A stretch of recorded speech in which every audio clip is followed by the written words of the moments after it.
Je le répète, Tamazight n'est pas une langue. J'ai assisté personnellement à une discussion entre un Norvégien et un Danois.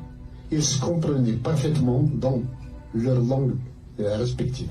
C'est presque la même. Et pourtant, ils ne disent pas. C'est le germanique. Quand vous prenez les langues latines, c'est la même chose. Entre l'espagnol et l'italien, il y a 50% d'intercompréhension. Et pourtant, ils ne disent pas, et pourtant, ils connaissent, eux, leur langue d'origine. Le latin, il est là.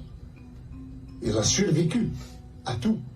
Et pourquoi il ne tue pas l'espagnol, le français, le portugais, pour faire une seule langue? La langue d'origine de leurs parents. Donc, comment se fait-il que les autres nations glorifient chacune sa langue et nous, on doit les maudire, les tuer pour faire une langue commune? On va faire un espéranto. Regardez l'espéranto. Il a été fait dans les années 60, dans l'euphorie, pour unifier toutes les langues du monde. Combien de gens parlent aujourd'hui l'espéranto? Il ne dépasse pas 5000 personnes. Donc, chacun enseigne sa langue. Nous connaissons Tsakveïlis. Donc, Tamazight est un moyen de mystification de l'identité kabyle. Si c'est Tamazight qui est la langue, donc le kabyle est un patois. Si c'est un patois, donc nous ne sommes pas un peuple. Seul un peuple a une langue. Ceux qui ont un patois ne sont pas un peuple. J'ai été scandalisé quand des scientifiques kabyles parlaient de variante berbère. C'est quoi variante berbère? On a peur de dire que c'est une langue. C'est du mépris et vraiment du colonialisme même que de dire que Tamazight c'est une langue. Non.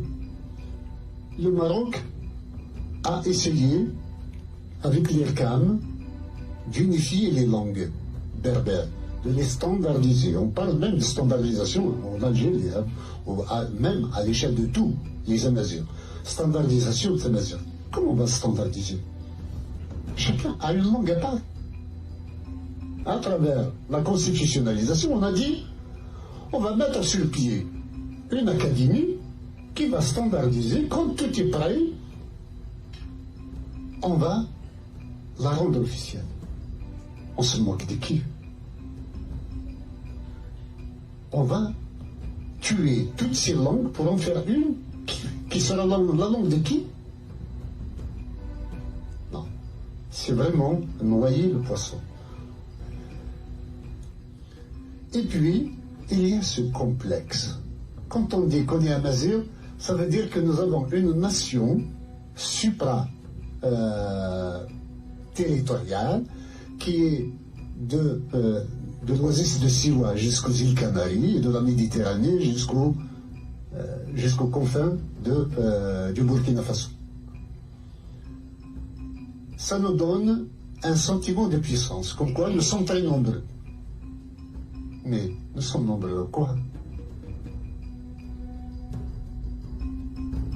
Nous sommes tous conscients que l'arabe n'est pas notre langue et que nous avons le droit de la contester. C'est notre droit absolu de refuser la langue arabe, pour nos enfants et pour nous-mêmes. Donc nous n'avons pas besoin de nous cacher derrière l'arbre amazigh pour affirmer l'être kabyle.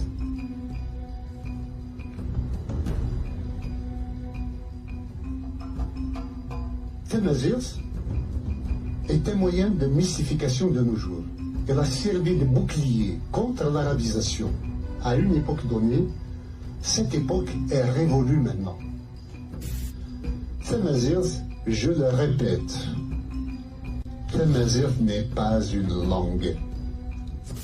C'est du mépris et vraiment du colonialisme même que de dire que Tamazight c'est une langue. Non. Standardisation de Tamazight. Comment on va standardiser? Chacun a une langue à part. On va la rendre officielle.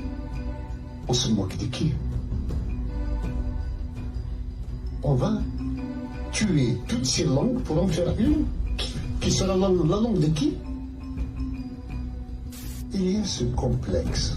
Quand on dit qu'on est amazigh, ça veut dire que nous avons une nation supra-territoriale qui est de l'oasis de Siwa jusqu'aux îles Canaries, et de la Méditerranée jusqu'aux confins du Burkina Faso. Ça nous donne un sentiment de puissance, comme quoi nous sommes très nombreux. Mais nous sommes nombreux, quoi?